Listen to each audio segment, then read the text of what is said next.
On sait par plusieurs études qui ont été réalisées suite aux très bons scores électoraux de l'AfD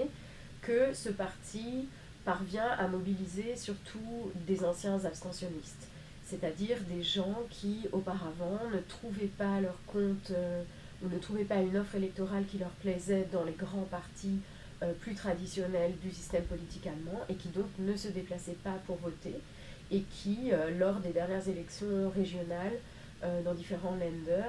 à la fois à l'est et à l'ouest, sont allés assez massivement voter pour l'AfD,